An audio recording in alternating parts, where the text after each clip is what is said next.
Bismillahirrahmanirrahim. Assalamualaikum warahmatullahi wabarakatuh. Wassalatu wassalamu ala asrafil anbiya'i wal mursalin Sayyidina Muhammadin wa ala alihi wa sahbihi ajma'in. Amma ba'd. Rabbi yashrah li sadri wa yassir li amri wal uqdatam min lisani yafqahu qawli. Pertama-tama marilah kita panjatkan puji dan syukur kehadirat Allah Subhanahu wa taala. Semoga nikmat dan karunia-Nya selalu tercurahkan pada kita semua. Salawat serta salam semoga tercurahkan pada junjungan Nabi besar kita, Nabi Muhammad sallallahu alaihi wasallam beserta keluarga, kerabat dan sahabatnya. Semoga kita diberikan syafaat di yaumil akhir nanti. Saya akan membawakan sebuah materi dengan tema hubungan antara sholat dan rizki. Apa hubungan antara rizki dan sholat atau sholat dan rizki? Surat ke-65 Al-Talaq ayat 2 dan 3 ditafsirkan, jika engkau mau diberikan jalan keluar dari setiap masalah, keluasan dalam rizki, jadilah orang yang bertakwa. Apa itu orang yang bertakwa? Dalam surah yang kedua Al-Baqarah ayat 2 dan 3. Bismillahirrahmanirrahim. Dzalikal kitabu la raiba fi hudal lil muttaqin alladzina yu'minuna bil ghaibi wa yuqimuna sholata wa mimma razaqnahum yunfiqun. Artinya, kitab Al-Quran ini tidak ada keraguan padanya, petunjuk bagi mereka yang bertakwa, yaitu mereka yang beriman kepada yang gaib, melaksanakan sholat dan menginfakkan sebagian rezekinya yang kami berikan kepada mereka. Jadi hubungan antara sholat dan rezeki, sholat itu adalah kunci rezeki. Karena sholatlah kita menjadi orang yang bertakwa. Dengan orang bertakwa, Allah akan melimpahkan rezeki kepada kita dan memberikan jalan keluar untuk setiap masalah kita. Namun bagaimana jika ada orang yang tidak sholat, lalai dalam sholatnya, mendapatkan banyak rezeki? Hadirin, saya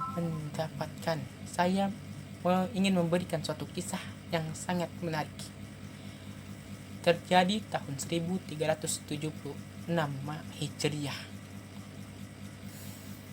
Ada nelayan 3 hari 3 malam di tengah lautan tidak mendapat ikan. Sedangkan nelayan di sampingnya lalai dalam sholatnya, dapatkan banyak ikan. Salah seorang dari nelayan yang tidak lalai dalam sholatnya itu berkata, lihat mereka lalai dalam sholat, tidak sholat, dapat rezeki yang berlimpah. Sedangkan kita yang sholat, tidak lalai dalam sholat kita, tidak mendapatkan ikan sepersepun. Lalu mereka akhirnya mulai meninggalkan sholat secara perlahan-lahan. Akhirnya mereka tidak sholat sama sekali. Dan tiba-tiba mereka mendapatkan ikan yang sangat besar. Saat mereka membelah ikan itu, dibuka belahannya, mutiara muncul di perut ikan ini. Salah seorang yang rajin sholatnya di antara kawan mereka dalam hati berkata, ini bukan berkah, ini bukan rezeki, ini istidraj. Allah telah menguji kita dengan istidraj. Lalu dia berkata pada orangnya, ini bukan berkah, ini bukan rezeki yang berkah, aku tidak akan mengambilnya. Dia buang ikan itu dan dia berkata lagi kepada teman-temannya, kalian istighfarlah karena kalian telah melalai dalam sholat dan tidak sholat sama sekali. Akhirnya mereka pergi ke tepi dan mendirikan kemah di tepian itu. Lalu yang rajin sholat tadi, tidak lalai dalam sholatnya tadi, pergi ke tengah lautan dan dia mendapatkan ikan yang besar dan dia belah ikan itu dan dia melihat mutiara yang sama indahnya seperti yang tadi, persis. Apa perbedaan antara ikan yang dia buang tadi dengan yang dia dapat tadi? Apa perbedaannya? Perbedaannya, ikan yang dia buang tadi adalah hasil ketidakberkahan dia, tidak keberkahan mereka karena melalaikan sholat, tidak sholat sama sekali. Sedangkan ini adalah hasil dari keberkahan sholat mereka, tidak lalai dan sholat mereka. Jadi kita tidak perlu iri dengan orang yang tidak sholat, tidak lalai dalam sholatnya, namun rezekinya dibanyakan, dilimpahkan oleh Allah. Jangan pernah iri dengan ahli dunia, irilah dengan ahli akhirat.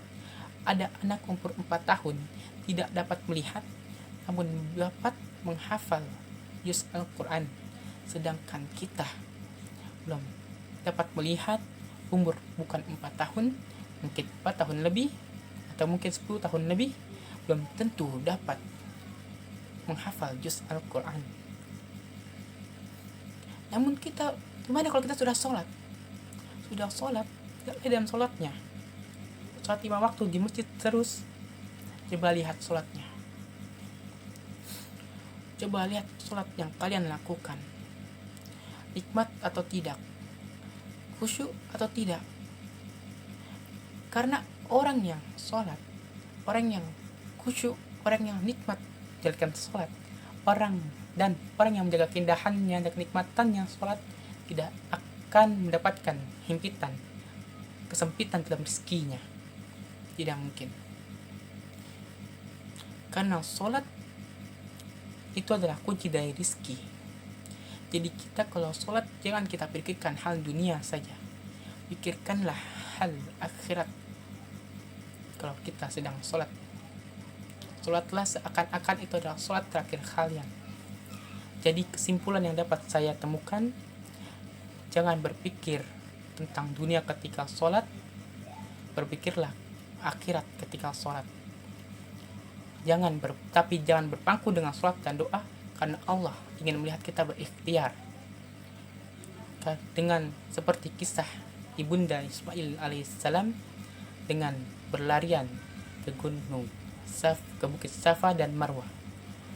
Wabillahi taufiq wal hidayah. Assalamualaikum warahmatullahi wabarakatuh.